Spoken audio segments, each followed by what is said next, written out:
அனைவருக்கும் வணக்கம். இன்னைக்கு வந்து பார்த்தீங்கன்னா, என்ன விஷயம் நம்ம பேச போறோம் அப்படின்றத நான் சொல்றேன். 19 மாசம் உள்ள இருந்தவர் செந்தில் பாலாஜி தெரியும்ல? அவருக்கெல்லாம் இந்த கைது ஒரு பெரிய விஷயமே இல்ல. அப்படின்னு ஒருத்தர் சொல்லியிருக்காரு. அவர் யாருன்னு நான் வீடியோக்குள்ள சொல்றேன். ஸ்கிப் பண்ணாம பாருங்க. அடுத்து கர்நாடகா முதலமைச்சர் பயந்துட்டாரோ? நம்ம அண்ணன நம்ம சிஎம் விஜய் அண்ணன கர்நாடகாலாம் வந்துராதீங்க பயமா இருக்கு எங்களுக்கு அப்படின்னு சொல்லியிருக்காப்ல. அதுவும் எதுக்காக அப்படின்றதையும் நான் சொல்றேன். ஸ்கிப் பண்ணாம பார்த்துட்டு உங்க கமெண்ட்ல சொல்லிருங்க. வீடியோக்கு மறக்காம ஒரு லைக்கா பண்ணிருங்க. அந்த கமெண்ட் அப்படி தள்ளினீங்கன்னா ஹைப்னு ஒன்று வரும். அதையும் கொடுத்துருங்க. ஓகே. இப்போ பார்த்தீங்கன்னா நம்மளுடைய முதலமைச்சர் அவர்கள் கர்நாடகாவுக்கு போய் தண்ணி அப்படியே கையிலே அள்ளிட்டு வந்து தமிழ்நாட்டில் ஊத்துறதா இருந்துச்சு. உங்களுக்குலாம் தெரியும்ல. ஏன்னா இன்னைக்கு தொட்டதெல்லாம் துலங்கும் நம்ம முதலமைச்சருக்கு அப்படின்னு எல்லாருக்குமே தெரியும். இந்த ஒரு விஷயம் அப்படின்றது டிகே சிவகுமார் அவர்களுக்குமே தெரிஞ்சிருக்கு. இதனால பார்த்தீங்கன்னா இந்த மிகப்பெரிய ஒரு குழு 13 பேர் கொண்ட குழுவோட போறதா இருந்தாங்க. ஆனா அதை நிப்பாட்டிட்டாங்களே, என்ன நினைக்கிறீங்க? இதனை எதுக்காக இருக்கும்னு யோசிக்கிறீங்க? அவர் சொல்கிறது நியாயமான ஒரு கோரிக்கையாக இருந்தாலும் கூட நம்மை போல பேசுகிறவங்களுக்கு ஒரு சந்தேகம் என்ன வருதுன்னா, அவர் வந்து யாருக்குமே பயப்படாத ஆள். டிகே சிவகுமார்ன்றவர் எந்த விதமான ஒரு அரசியல் அழுத்தத்துக்கோ மக்கள் பேசுகிறாங்கன்னோ ஒரு பயப்படக்கூடிய ஆள் இல்லை. ஆனால் அவர் பயந்த ஒரு ஆள் அப்படின்னு பார்த்தா வெற்றி தலைவர் விஜய் நான் நினைக்கிறேன். ஏன் அப்படின்னு கூட நீங்கள் கேட்கலாம். என்னன்னா ஏன்னு லேட்டாக கேட்டாங்க, ஏன்னு உடனே கேட்கணும். ஏன் அப்புறம் என்ன அரை மணி நேரம் கழிச்சு ஏன் அப்போ நான் சொல்ல முடியாது அப்படின்னு அப்போ நான் சொல்ல முடியாதுன்னு சொல்லுவேன் நான். இல்லை நான் அட்டா பாவியலா இன்னும் ஒன்றே ஒன்று சொல்கிறேங்க. உங்களுக்கு தெரியாத ஒரு ரகசியம்லாம் இருக்குது இவங்க பேசுகிறதுக்கு பின்னால். அதை நான் அப்புறம் சொல்கிறேன். இருந்தாலும் இப்போதைக்கு நான் சொல்கிறேன், ஒன்றே ஒன்று சொல்கிறேன்.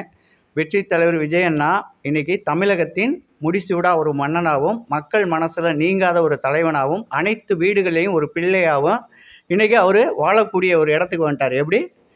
அதாவது எலெக்ஷனில் நிற்கிறதுக்காக நான் ஓட்டு கேட்டு உங்கள்கிட்ட வரல, மக்கள் மனசில் நின்றுட்டு தான் நான் எலெக்ஷன்லேயே நின்னேன்னு சொன்னார். அப்பேற்பட்ட ஒரு தலைவன் வந்து இன்றைக்கி நம்ம தமிழ்நாட்டில் இருக்கக்கூடிய விவசாயிகளின் மிகப்பெரிய வாழ்வாதாரமான இந்த ஒரு செயலால் இன்றைக்கி பயிர்கள்லாம் வாடிட்டுருக்கு. ரொம்ப கஷ்டப்படுறாங்க. அந்த விவசாயிகளோட கண்ணீரை துடைக்கணும் அப்படின்றதுக்காக அவர் எவ்வளவோ போராடி பார்த்தாரு. இன்றைக்கி அந்த 5 குழு 6 குழு அவங்கெல்லாம் பார்த்தீங்கன்னா, நீங்கள் இத்தனை டிஎம்சி தண்ணி திறந்தே ஆகணுங்க. அது எப்படிங்க நீங்கள் தண்ணியை திறக்காமல் இருக்கலாம்? கர்நாடகா நீங்கள் மண்டகனம் பிடிச்ச மாதிரி பேசுகிறீங்கங்க. இது மத்திய அரசோட உத்தரவுங்க. எங்களை நான் காலை நக்கிட்டு தான் நீங்கள் 2 மாநிலமும் இருக்கணும். எப்படி? 2 மாநிலமும் நீங்கள் எங்களை காலை நக்கிட்டு தான் இருக்கணும் அப்படின்னு சொல்லிட்டு அவங்க ஒரு உத்தரவை போட்டு கொடுக்குறாங்க. இதுதான் அவங்களோட மிகப்பெரிய இன்றைக்கி ஸ்கேம் மாதிரி பண்ணிகிட்ருக்காங்க. எப்படின்னா, எந்த மாநிலமாக இருந்தாலும் நம்ம காலில் வந்து விழுவணும். எந்த ஒரு பஞ்சாயத்துனாலும் நம்ம தான் தீர்த்து வைக்கணும். எப்படி? அமெரிக்காக்காரன் உலகத்தில் எந்த மூலையில் சண்டை நடந்துச்சுனாலும் ட்ரம்ப் வந்து இறங்கிடுவார். அதை எப்படா என்னையை கேட்காம நீங்கள் சண்டை போடலாம், நான் சண்டைகளை வந்துட்டேன், நானும் இனிமேல் சண்டைகளை பங்கெடுத்துக்குவேன், நீங்கள் என்னையை கேட்டு தான் சண்டை போடணுன்ற மாதிரி நம்ம இந்தியாவுக்குள்ளே இருக்க மாநிலங்கள், இந்த ஒன்றியங்கள் அனைத்தும் ஒன்றிணைந்த ஒரு இந்தியா என்ற ஒரு நாடு. இந்த நாட்டுக்கான ஒன்றிய தலைவராக தான் இன்றைக்கி பிரதமர் மோடி ஐயா இருக்காங்க. அதில் இந்த மாநிலங்கள்லாம் இவங்க காலை நக்கிட்டே கிடக்கணும். இது இன்றைக்கி எழுதப்படாத ஒரு சட்டமாக போயிட்டுருக்குங்க. சத்தியமாக சொல்கிறேன், இவங்களோட இந்த வன்மம் இருமொழி கொள்கையில் ஆரம்பித்து இவங்களை எதுலேயுமே விட்டு வைக்க மாட்டோம் அப்படின்னு நினச்சிட்டு அவங்க அதை பண்ணுறாங்க. அவங்க கொடுத்த அழுத்தத்தில் தான் ஸ்டாலின் ஐயா கூட நீ போய் கர்நாடகாவில் பார்த்துறாத, அவங்க பூரா பயங்கரமானவங்கப்பா, அவங்க என்ன பண்ண வேணாலும் தயங்க மாட்டாங்க, அவங்க ரொம்ப கேவலமாக இதெல்லாம் பேசுறதுக்கு வெக்கமாக இல்லை, துப்பு இல்லை. எனக்கு தெரிஞ்சு உங்களுக்குலாம் தெரியும்னு நினைக்கிறேன். ஐயா எம்ஜிஆர் அவர்கள் 1980 போயிட்டு தண்ணி வாங்கிட்டு வந்தார் தெரியுமா? அவர் வீடு வர்றதுக்குள்ளேயும் காவேரியில் தண்ணி வந்துச்சு. அந்த வரலாறுலாம் இருக்கு. இன்னைக்கு டிகே சிவகுமார் இதெல்லாம் வந்து பார்க்காமையா இருப்பாரு, இல்லை பார்த்து கேட்டு கேள்விப்படாமையா இருப்பாரு. ஒருவேளை தமிழ்நாட்டிலேருந்து வந்து பேசினோடனே நம்ம எங்கே மனசு இறங்கிடுவோமோ, நம்ம முதலமைச்சர் அவர்கள் சொன்ன உடனே கேட்டுருவோமோ அப்படின்னு பயன்ட்டாரு போல. 2வது இருங்க, அதுதான் அப்படிதான் இருக்கும். ஏன்னா இன்னைக்கு ஆட்சிக்கே ஆபத்தாயிருமோ நினைச்சிட்டாரா வந்து நீங்க நினைக்கிற மாதிரி நம்ம வந்து ஏதோ சொன்னதுனால மனசு மாறி நம்ம விஜய் அண்ணாவை பார்த்தோன்னே நமக்கு ஏதாவது மந்திரம் பண்ணிடுவாரோ. தமிழ்நாட்டு மக்களே மொத்தமா பெங்களூர்ல ஒரு கோயிலுக்கு போயிருக்கும் போதே தமிழ்நாட்டு மக்களே வந்து ஒரு மட்டுக்கு விஜய்னு ஒரு பக்கமா சாஞ்சுக்கிட்டு இருக்க மாதிரி நம்மளே அவர் பக்கம் சாய வச்சிருவாரோன்ட்டு அவர் கொஞ்சம் டர்க்கி ஆகிட்டாரு. அது எனக்கு நல்லா புரியுது. அதெல்லாம் கிடையவே கிடையாது. அவர் வேற ஒரு அழுத்தத்துக்குள்ள போயிட்டாரு, பயந்துட்டாரு. இல்ல இப்ப என்ன சொல்றாங்கன்னா, அவரோட சைடுல இருந்தும் சரி, நம்மளுடைய சைடுல இருந்தும் சரி, மத்திய குழு இருக்காங்கல்ல, அந்த ஆமா. காவிரி மேலாண்மை குழு என்ன சொல்றாங்கன்னா, நீங்க அப்படிலாம் டக்குன்னுலாம் 2 முதலமைச்சர் உட்காந்து டீ பண்ணு சாப்பிட்டு சாதாரணமா பேசுற விஷயம் இது கிடையாது. இன்னைக்கு நம்ம முதலமைச்சர் அவர்கள் கர்நாடகாவுக்கு போறாரு அப்படின்னா, அங்க வந்து மிகப்பெரிய அளவுல கருப்பு கொடி காட்டுறதுக்கும் இப்பவே பார்த்தீங்கன்னா, அந்த பேனர் கிளிப்லாம் நடந்திருக்கு. அப்ப ஒருவேளை ஏதாவது அச்சுறுத்தல் வரலாம், ஏதாவது கலவரங்கள் வரலாம். ஏன்னா, இப்ப எல்லையில பார்த்தீங்கன்னா, கர்நாடகா, தமிழ்நாடு பேருந்தே பார்த்தீங்கன்னா, ரொம்ப தூரத்துக்கு முன்னாடி இருந்து போறாங்க. சரிங்க. பெரிய பஞ்சாயத்து ஆயிட்டு நீங்க இருக்கு. சொல்றீங்கல்ல, இதெல்லாம் வச்சு பார்க்கும்போது, நம்ம பாரத பிரதமர் தமிழ்நாட்டுக்கு வரும்போது, இந்த திமுக தீய சக்தி பாரத பிரதமர் வரும்போது, நாங்க கருப்பு பலூன் பறக்க விடுவோம்னு சொல்லிட்டு, அவங்க நெறையா கருப்பு பலூன்லாம் பறக்க விட்டாங்க. அத போய் வரவேற்க போன ஐயா ஸ்டாலின் அடுத்த ஆட்சிக்கு வந்த உடனே, டக்குனு போய் வரவேற்றாரு. வெள்ளக்கோடையோட போய் நின்னாரு. விரிக்கிற அப்படி வரைக்கும் அது யாருக்குமே அப்ப வெள்ள கூடன்னு தெரியாது. அன்னைக்கு நான் என் நாட்டுக்குள்ள வர்றதுக்கு நான் என்னடா உன் அனுமதி வாங்கணும்னு சொல்லிட்டு அன்னைக்கு பிரதமர் எப்படி வந்தாரோ, அந்த மாரி என் நாட்டுக்குள்ள நான் வர்றதுக்கு டிகேஎஸ் நீங்க யாரு? உங்ககிட்ட என்ன நான் அனுமதி வாங்கணும் அப்படின்ட்டு அண்ணன் இது போனாருன்னா, எப்படி தெரியுமா இருக்கு? இது எப்படி இல்ல இது தெரியுமா? எப்படி தெரியுமா இருக்கு? இது என் ஊரு, இதுவும் என் ஊரு. என் ஊர்ல இருந்து என் ஊருக்கு தண்ணி கேக்குறேன். உன்டையா கேக்குறேன் அப்படின்னு கேக்குற மாதிரி இருக்குல்ல. அப்படி இல்ல. இத இப்படி சொல்லணும். எப்படி தெரியுமா? இந்த என்ன படம்? புஷ்பா படத்துல. புஷ்பா படம் தான் சோபா மேட்ரம். அந்த சோபா மேட்ர வச்சு நம்மளும் பேசுறோம் அப்படின்னா, புஷ்பா படத்துல என்ன சொல்லுவான்? இது என் காலு, இது என் சேரு, என் கால எடுத்து என் கால்ல போட்டுருக்கேன் அப்படின்னு ஒரு டயலாக் வரும்ல. அத தலைவர் எப்படி தெரியுமா சொல்லுவாரு அங்க போயிட்டு? தமிழ்நாடு என்து, கர்நாடகா என்து, ஆந்திரா என்து, கேரளாவும் என்து. அப்புறம் எதுக்குடா உன்கிட்ட நான் தண்ணி கேட்கணும்? தொறந்து விடுன்னு சொன்னா என் ரசிகர்கள் பூரா இங்க இருக்கிறான், என் கட்சிக்காரன் பூரா இங்க இருக்கிறான். தொறந்து விட்டு போறான். இருக்கிற வரைக்கும் ஒழுங்கா இரு. இல்லைன்னா கர்நாடகா, கேரளா, ஆந்திரா இந்த மாதிரி பல இடங்கள்ல தமிழக ஆமா, வெற்றி இன்னைக்கு கழகம் தேசிய அளவுல சத்தியமா ஆயிடுச்சு. சொல்றேன். தமிழக வெற்றி கழகம் தலை தூக்கிரும். இல்ல இன்னைக்கு ஆல்ரெடி ஏன்னா, பாத்தீங்கன்னா அவர் நிறைய வந்து மாநிலங்கள்ல கர்நாடக மக்களுக்கான துரோகியாவோ, கர்நாடக மக்களுக்கு ஒரு துரோகம் இழைச்சோ, அத செய்யணும்னு அவரு நினைக்க மாட்டாரு. எல்லா மக்களும் நல்லா இருக்கணும். அந்த மக்கள் சந்தோஷமா இருக்கிறத பார்த்துட்டு நானும் சந்தோஷமா இருக்கணும் அப்படின்னு நினைக்கிற தலைவர் தான் நம்ம விஜய் அண்ணன். அப்படி இருக்கும்போது, அங்க ஒரு குறைய வச்சுட்டு நம்ம தமிழ்நாட்டுக்கும் அத எடுத்துட்டு வர மாட்டாரு. அங்க இருக்க மக்களும் நல்லா இருக்கணும்னு ஆசைப்படுற அந்த மக்களுக்காக, நம்ம வெற்றி தலைவர் விஜய் அண்ணாக்காக கர்நாடகால இன்னும் கோடானி கோடி பேர் இருக்கான். ஏன்? எப்புட்றா? இங்கலாம் ஒருத்தனும் இல்லைன்னு வேணா நீ சொல்லி பாரு. முதலமைச்சர் ஒரு ரோட் ஷோ போட்டோம். நான் சவால் விட்டு சொல்றேன். கர்நாடகால இருக்கக்கூடிய முதலமைச்சர் அவர்கள் ஒரு ரோட் ஷோ போட்டோம். என் தமிழகத்தின் தலைவன் வெற்றி தலைவர் விஜய் அண்ணா ஒரு ரோட் ஷோ அதே ஊர்ல போட்டோம். கோயாலே யாருக்கு அதிகமா கூட்டம் இருக்குன்னு பார்த்துட்டு நீங்க பேச்சுவார்த்தை நடத்துங்களேன். அதனாலதான் அவர் பயந்துட்டாரு. இன்னைக்கு அதான் பயம். அது அதான் பயம். அதான் ரெண்டாவது பயம். முக்கியமா 5ஆம் தேதி போறதா இருந்துச்சு. அன்னைக்கு பட்ஜெட் தாக்கல் பண்றாங்க. அதனால பாத்தீங்கன்னா 3ஆம் தேதியே போயிட்டு பைசல் பண்ணிட்டு வந்துருவோம்னு நினைச்சுதான் கிளம்புனது. கடைசியில பார்த்தா டி.கே. சிவகுமார் அவர்கள் இப்போதைக்கு வேண்டாம் முதல்வரே, ஆமா. ஏன்னா இங்க வந்து கொஞ்சம் சூழல் பதற்றமா இருக்கு, கொஞ்சம் சம்பவங்கள்லாம் போயிட்டு இருக்கு, அதனால நீங்க பொறுங்க, நம்ம வேற ஒரு தேதியை ஒதுக்கிட்டு அன்னைக்குங்க நம்ம எல்லாம் உட்காந்து கலந்து பேசுவோம் அப்படின்னு சொல்லிட்டு சொன்னாரு. ரைட், ஓகே அப்படின்னு இவங்களும் கேட்டுக்கிட்டாங்க. அதனால பார்த்தீங்கன்னா போகலை. ரைட்டா? இப்போ அடுத்து முக்கியமான விஷயமா 2வது விஷயத்துக்கு வருவோம். இன்னைக்கு என்னதான் காவிரி பிரச்சனை அப்படின்னா கூட தமிழக மக்களுக்கு தேவையான அந்த தண்ணியை நம்ம முதலமைச்சர் என்னைக்கா இருந்தாலும் பெற்று வாங்கி தந்துருவாரு. பட்ஜெட் கூட்டத்தொடர் முடிஞ்சதுக்கு அப்புறமா கூட ஒருவேளை மரியாதை நிமித்தமாக கூட கர்நாடகாவில் போயிட்டு கூட பேசுகிறதா இருக்கலாம். பார்ப்போம் அதையும். இப்போ செந்தில் பாலாஜிக்கு வருவோம். குதிரை பேர வழக்கில் 2 நாள் கையெழுத்து போடல. இன்னைக்கு தம்பியும் கையெழுத்து போடலை. எங்க நிறைய பேருக்கு நம்மளுடைய சப்ஸ்கிரைபர் சந்தேகமே வந்துருச்சு. ஒருவேளை காவல்துறை கம்ப்ளைண்ட் கைது பண்ணியிருப்பாங்களோ, மறைவான இடத்துல வச்சு விசாரிக்கிறாங்களோ அப்படின்லாம் சில பேர் சந்தேகப்படுறாங்க. ஏன்னா ஆல்ரெடி அவர் தங்கிட்டு இருந்த தனியார் விடுதிக்கு போயிருக்காங்க. அது எல்லாமே அவருக்கு தெரியும். ஏன்னா ஜாமீன்ல இருக்கிறவர் எங்க இருக்காருன்னு காவல் நிலையத்துக்கு தெரியாதா? அப்படி இருக்கும்போது அவர் கைது கிளம்பும் போது தகவல் வராதா? இவ்வளோ விஷயங்களை தாண்டி ஏன் அவங்க ஒரு வேளை தூக்கி இருக்கக்கூடாதுன்ற சந்தேகம் நமக்கே வந்துச்சு. அப்புறம் பார்த்தா தம்பிக்காரர்கிட்ட மட்டும் கூப்பிட்டு அசோக்குமார்கிட்ட விசாரிச்சாங்க. இன்னைக்கு அசோக்குமாரும் அப்ஸ்டாண்டு. அப்போ ஒருவேளை எல்லாமே சேர்ந்து ஒரு புள்ளியில் முடியுதோ, இது ஏதோ பெருந்தலையை நோக்கி தொடர்ற ஒரு பயணமாக இருக்கு அப்படின்னு ஒரு சந்தேகம். ஏன்னா இது வந்து சின்ன மீனோட நிற்கிற விஷயம் கிடையாது. 1000 கோடி ரூபா டாஸ்மாகில் ஊழல், குதிரை பேரத்துக்கு தனியாக ஒரு 500 கோடி ஒவ்வொரு ஆளுக்கும், எத்தனை கோடி தமிழ்நாட்டில் இன்னைக்கு கடனே இருக்காத நிலைமையில இருந்திருக்கும். இன்னைக்கு எல்லா தமிழ்நாட்டோட காசும் அத்தனை கடனும் இன்னைக்கு திமுகவுடைய சோப்புல தான் இருந்திருக்கு, பாக்கெட்ல இருக்கு. Pocket money. ஆமா. ஆனா நீங்க நினைக்கிற மாதிரி செந்தில் பாலாஜி அண்ணனை தூக்குற அளவுக்கு உண்மையிலே கெச்சு போட்டிருப்பாங்க தான். ஏன்னா அவர் கையெழுத்து போட்டுட்டு கடைசியாக நடந்து வந்த கடைசி நிமிஷம் வரைக்கும் கேமரா கையில் இருக்காங்க. ஆமா அந்த ஹோட்டலுக்குள்ளே போனது வரைக்கும் கேமராவோட வியூவில் ஆமா இருக்குது. அவர் திரும்பி வந்ததாவோ வெளியில் போனதாவோ எந்த விதமான ஒரு எவிடன்ஸுமே தனியார் விடுதின்னு இல்ல. சொல்றாங்க. ஆமாம், அது அவர்தான் கூட இருக்கலாம். வாய்ப்பு ஒரு இருக்குல்ல? அது இருக்கலாம். ஒருவேளை அதுக்குள்ளேயே கூட இவர் இருக்கலாம். அந்த தனியார் விடுதிக்குள்ளேயே கூட அவர் இன்னும் கூட இருக்கலாம். ஆனால் 2வது தடவையாக அவர் தம்பியும் இன்னைக்கு காணாம போயிருக்காரு. அப்போ 2 பேர் நாங்கள் தூக்கிட்டோம் அப்படின்னு சொல்லி தகவல் வருது. மத்திய குற்றப்பிரிவா ஆமா, லஞ்ச ஒழிப்பு. லஞ்ச ஒழிப்புத்துறை நாங்கள் 2 பேர் அரெஸ்ட் பண்ணியிருக்கோம். யாருன்ற தகவல் அவங்க இன்னும் தெரிவிக்கலை. ஆனால் மக்கள் இப்போ ஏன்னா, என்ன நினைக்கிறாங்க, விஜிலன்ஸை பொறுத்த வரைக்கும் அப்படிலாம் லேஸ்பட்டதா விட்டுற மாட்டான். அதெல்லாம் விடுற அளவுக்கு இருந்தால் அவங்களுக்கு இதுக்கு விசிலன்ஸாக இருக்க போகிறாங்கன்னு நினைக்கிறீங்க? அவங்களாம் நேர்மையாக இருப்பாங்க. என்ன இன்னைக்கு இருக்கிற மத்தியில் ஆளக்கூடிய ஐயா மோடி அவர்கள் மிகப்பெரிய அளவில் சப்போர்ட் பண்ணுறாங்க. அதாவது என்ன சொல்கிறாருன்னா, எதிரிகள் இருக்கட்டும், நம்ம நாட்டில் வரவேற்போம். நல்லா ஏறி வளர்ந்து வரட்டும், எதிரிகள் இருக்கட்டும், அதில் தப்பே இல்லை. ஆனால் துரோகிகள் இருக்கக்கூடாது, நல்ல மனிதர்கள் இருக்கட்டும், தப்பே கிடையாது. லஞ்ச லாவணியமற்ற ஒரு நாடாக நம்ம மாற்றணும் அப்படின்னா இன்றைக்கி வெற்றி தலைவர் விஜய் அண்ணா எடுக்கிற ஒவ்வொரு முன்னெடுப்புக்கும் நான் பக்கபலமாக இருப்பேன் அப்படின்னு சொல்லிட்டு மதிப்புக்குரிய பாரத பிரதமர் அஷூரன்ஸ் கொடுத்துருக்காரு. அப்படிங்கும்போது இது எங்கே நோக்கி எந்த புள்ளியை தொட்டு வந்தாலும் செந்தில் பாலாஜி கைதாகிறது தான். ஒரு நாள் யமதர்மனை பார்த்து லீவ் விடலாம். அவர் தூங்கிட்டார். அதுதான் அவர் என்ன சொல்லியிருக்காப்ல, திமுகவுடைய ஆர்எஸ் பாரதி உங்களுக்கு எல்லாம் தெரியும்னு நினைக்கிறேன். அவர் என்ன சொல்லியிருக்காப்லனா, செந்தில் பாலாஜி 19 மாசம் சிறையில இருந்திருக்கிறவரு. இந்த சிறையை வச்செல்லாம் அவர் மிரட்ட பார்க்காதீங்க. அவர் ரொம்ப தைரியசாலி. அவர் நினைச்சாருன்னா இப்ப சாயந்தரமே வந்து ஆஜராகி உள்ள போயிருவாரு, தெரியும்ல. ஆமா, ஏன்னா 19 மாசம் ஜெயிலில் இருந்த தானை தலைவன் செந்தில் பாலாஜி அப்படின்னு சொல்லி ரொம்பவே புகழ்ந்து பேசியிருக்கிறாப்ல.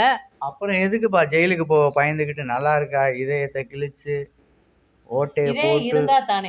எல்லாத்தையும் பண்ணி இன்னைக்கு பாரு கரூரில் கருமா உனக்குன்னு பேரு புகழோடு இருந்த அந்த அந்த மாநிலமா அந்த மாவட்டத்தில் உன்னால் நின்று போட்டியிட முடியாத ஒரு சூழ்நிலை வந்து கோயம்புத்தூரில் நின்று அங்கேயும் பல ஆயிரம் ரூபாயை கொடுத்து ஜெயிச்சு பூரா பயலும் வட்டி முதலுமா லிஸ்ட்டோடு நிற்கிறேன். இவர் எனக்கு இவ்வளோ காசு கொடுத்தாருன்னு அங்கேருந்து வாக்காளர் வாங்கினவங்க பூரா சொல்கிறேன். கர்மா.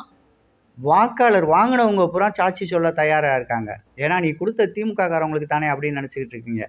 மதிப்புக்குரிய திமுக அதிமுகவோட தலைவர்களை ஒன்று சொல்கிறேன், தமிழக வெற்றி கழகத்துக்கு என்று கட்சியில் ஆட்கள் கிடையாது. அவங்களோட பூர்வீகம் அப்படின்னு எடுத்துக்கிட்டிங்கன்னா அவர்களோட ரசிகர்கள் மட்டும்தான். இன்னைக்கு இவ்வளோ பெரிய வளர்ச்சியாக இந்த கட்சி இருக்கிறதுக்கு காரணம் அதிமுகவில் இருந்த அனைத்து உறுப்பினர்களில் 60% பேர் இன்னைக்கு தமிழக வெற்றி கழகத்தில் வந்து இணைஞ்சிருக்கிறாங்க. திராவிட முன்னேற்ற கழகத்தில் இருந்த உறுப்பினர்களில் 30% பேர் பிரிஞ்சு வந்து தமிழக வெற்றி கழகத்தில் இணைஞ்சிருக்காங்க. அது எப்படி நீ சொல்லலாம்? எங்கள் திமுகலேருந்துலாம் போக மாட்டான்.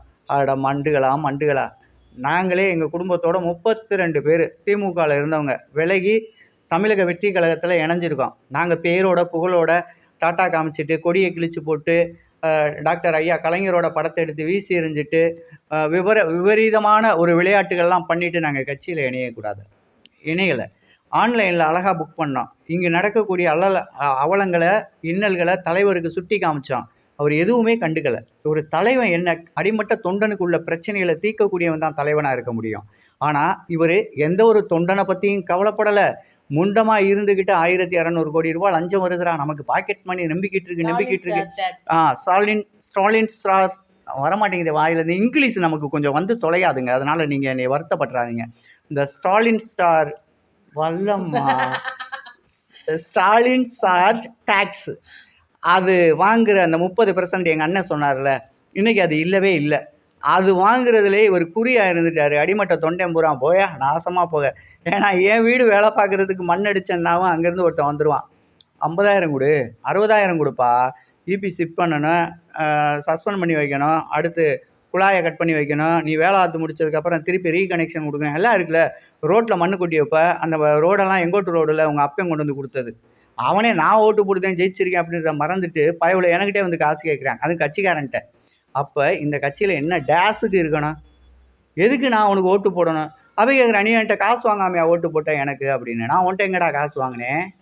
நான் எவனுக்கிட்டையும் காசு கை நீட்டி வாங்கி ஓட்டு போடுறதே இல்லைடா. சத்தியமாக சொல்கிறேன், ஒரு 4-5 தடவை திமுகவுக்கு, 2 தடவை பயவில் சீமானுக்கும் போட்டுவிட்டேன். நான் பண்ணின பெரிய தப்பு சீமானுக்கு ஓட்டு போட்டது தான். திமுகவுக்கு ஓட்டு போட்டதை கூட நான் பெருசாக தவறாக நினைக்கல. சீமானுக்கு ஓட்டு போட்டேன் 2 என் குடும்பத்தோடு ஓட்டு போட்டு விட்டோம்.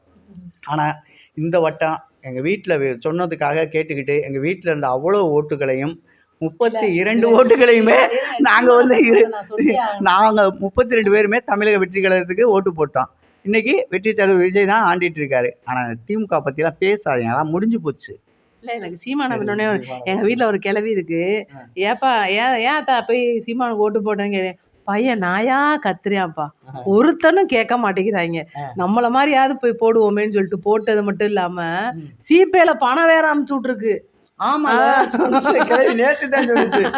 இல்லை சின்னத்தா அது எனக்கு கிளவின்னு சொல்லிட்டு இருக்கா, அதை கொண்டே போட்டுருவேன் பார்த்துக்க. எனக்கு சின்னம்மா முறை வேணும். அவங்க நேற்று வீட்டுக்கு வந்திருந்தாங்க. வந்தவங்க சொன்னாங்க, ஏப்பா என்னப்பா பொது விஷயத்துலலாம் ரொம்ப இறங்காதப்பா, வேணாம்ப்பா, அவங்க திகிடு முடு பிடிச்சவங்க திமுக காரங்கன்னு வந்து என்கிட்ட சொல்லுது, அட்வைஸ் பண்ணுதான். ஆல்ரெடி அதை அனுப்பிச்சி விட்ருக்காங்க, தூது அனுப்பிச்சி விட்ருக்காங்க. உன் மயன் வந்து ஓவராக பேசிக்கிட்டு இருக்கான், அரசியலில் தாவேக்கான்னு சொல்லி எடுத்து பேசிகிட்டு இருக்கான், ஏதாவது ஆயிப்போ போகுதுட்டா அப்படின்னு சொல்லி அதுக்கிட்ட மிரட்டி இருப்பாங்க போல இருக்குது.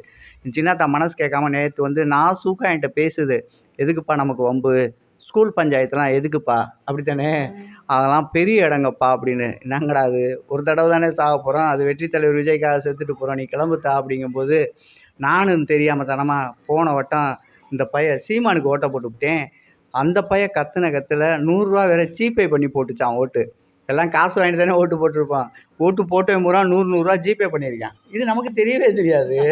அது சொல்ல போய் தான் தெரியும். என்ன பெரியத்தா சொல்கிற, சின்னத்தா சொல்கிற அப்படின்னா, அட ஏன்டா கேட்குற, அவன் நாயா கத்துனான்டா, பாவம் பிள்ளை டீ குடிக்க காசு இல்லை, இப்படி கத்திக்கிட்டு இருக்கான்னு சொல்லிட்டு நான் 100 ரூபா போட்டு விட்டேன்னுச்சு. அந்த மாதிரி திமுக என்ன பண்ணுதுன்னா, நம்மளோட உறவுகளில் ஒருவரை அனுப்பி முதல்ல தூது விடுது. இவங்க இப்படிலாம் பேசிகிட்டு இருக்காங்க, அதெல்லாம் நல்லதுக்கு இல்லை, நாங்களாம் ஒரு மாதிரியாக இருக்கோம். நான் ஒன்றே ஒன்று சொல்கிறேன், திமுக அனாத நாய் என் வீட்டில் வந்து என்னை மிரட்டணும்னு நினச்சேன்னா, நான் இருக்கும்போது வா, மிரட்டிப்பார், நீ பெரியாள் நான் பெரியாள் அப்படின்றத நம்ம அப்புறம் பார்ப்போம். ஆனால் அதட்டி மிரட்டி என்னெல்லாம் நீ அட்டி பண்ணி வைக்கணும்னு நினச்ச அப்படின்னா அது கனவுலேயும் நடக்காது. ஏன் தெரியுமா, ஒவ்வொரு தலைவனும் இங்கே வளர்றான்ல, அவனுக்கு பின்னால் நாங்கள் இருந்திருப்போம். நல்லா கேட்டுக்க, ஒரு தலைவனாக நீ வளர்ந்துருக்க, லோக்கலில் நீ பெரியாளாக இருக்க அப்படின்னா உனக்கு கீழே நாங்கள் இருந்திருப்போம். இன்றைக்கி நீ மட்டும்தான் இருக்க, உனக்கு பின்னால் நாங்கள் இல்லை. அப்போ உன்னைய வச்சு நாங்களா, என்னைய வச்சு நீயா, முடிவு பண்ணிக்க. அவ்வளோதான் நான் சொல்லுவேன். இந்த கிளவியை அனுப்புறது, அந்த கிளடிகளை விட்டு தூது விடுறது, இந்த ஃபிலிம் காட்டுறது, அந்த டெரர் வேலை காட்டுறது, கிளவின்னு சொல்லிட்டீங்க. அது என் பெரிய நான் அப்படிதான் சொல்லுவேன். பாத்தீங்களா மகளே, இல்லை இந்த மாதிரி காமெடிலாம் உண்மையிலே எனக்கெல்லாம் இதை யோசிக்கும் போது, பேச்சு நடக்கும்போது இதெல்லாம் வீடியோ எடுத்து போட்டு விடுவோமான்னு நினச்சேன். ஏன்னா இன்னைக்கு நம்ம வந்து எவ்வளோ பேசுகிறோம், லைவாக ஓடுனா முக்கியமான விஷயம் இது வந்து நடந்தது. நம்ம சேனல் தொடர்ந்து பார்த்துட்டு இருக்கிறவங்களுக்கு தெரியும் இதெல்லாம் என்ன நடந்திருக்கு என்ன ஏதுன்னு. ஒரு சின்ன பிரச்சனையில் போய் கேட்டோம்னா உடனே தூது அனுப்பிடுறாங்க. சாதாரண எல்லாம் அனுப்புறதில்ல, கிளவிகள் அனுப்பிச்சிடுறாங்க. இதுதான்டா திமுக அப்படின்னு சொல்ற மாதிரி. அதனால ஆனா இப்ப அப்படி வர்றாங்கல்ல, அப்படி வர்றவங்க கூட நம்ம வாயை பிடிங்கி யாருக்கு தான் ஓட்டு போட்டீங்கட்டா, நான் சீமானுக்கு போட்டேன். துரோகம் பண்ணது அவங்க, காசை வாங்கிக்கிட்டு துரோகம் பண்ணியிருக்காங்க. ஆனா நம்ம கிட்ட சொல்ற பதில பாத்தீங்கன்னா எனக்குலாம் ஒரே சிரிப்பு மக்களே. அதனால இந்த மாதிரி உங்களுக்கு எதனா அனுபவம் இருந்துச்சுன்னா மறக்காம கமெண்ட்ல சொல்லிருங்க. அடுத்தடுத்து நிறைய பேசுவோம். நோட்டிபிகேஷன் ஆன் பண்ணி விடுங்க. அன்புக்கு அடிபணிவோம், அமைதியா போவோம்.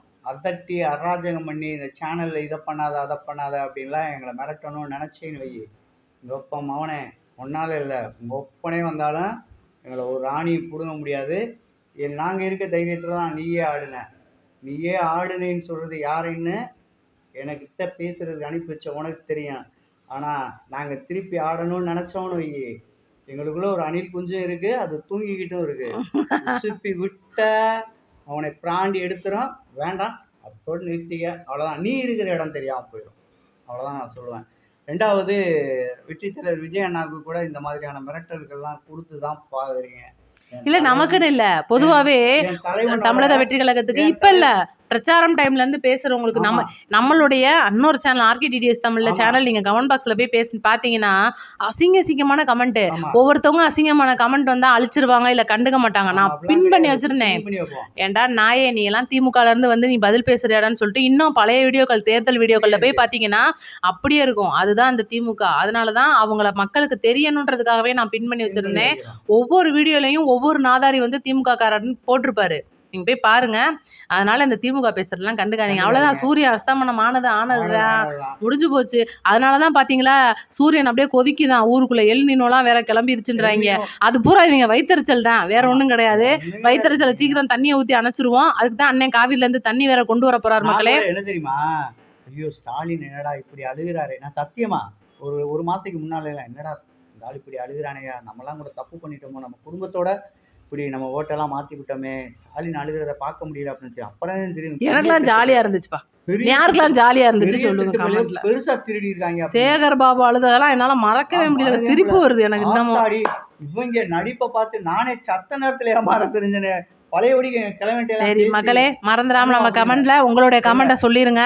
நன்றி, வணக்கம். அடுத்த வீடியோல சந்திப்போம். அவங்க ஏமாத்துறாங்கடா, அவங்க ஏமாறுற நீலி கண்ணீரை பார்த்து நீ மயங்கிராத. அவன் மிகப்பெரிய நாடகக்காரங்க. அவங்கள மாதிரி திரைக்கதை எழுதவும் முடியாது, அவங்கள மாதிரி நடிக்கவும் முடியாது, அவங்கள மாதிரி ரூல்ஸை ஃபாலோ பண்ணுங்கடான்னு சொன்னனே கேட்டிங்களா அப்படின்னு சொல்லவும் தெரியாது. அவன் தான்டா நடிப்புக்காரன். மீண்டும் அடுத்த வீடியோவில் சந்திப்போம். நன்றி, வணக்கம்.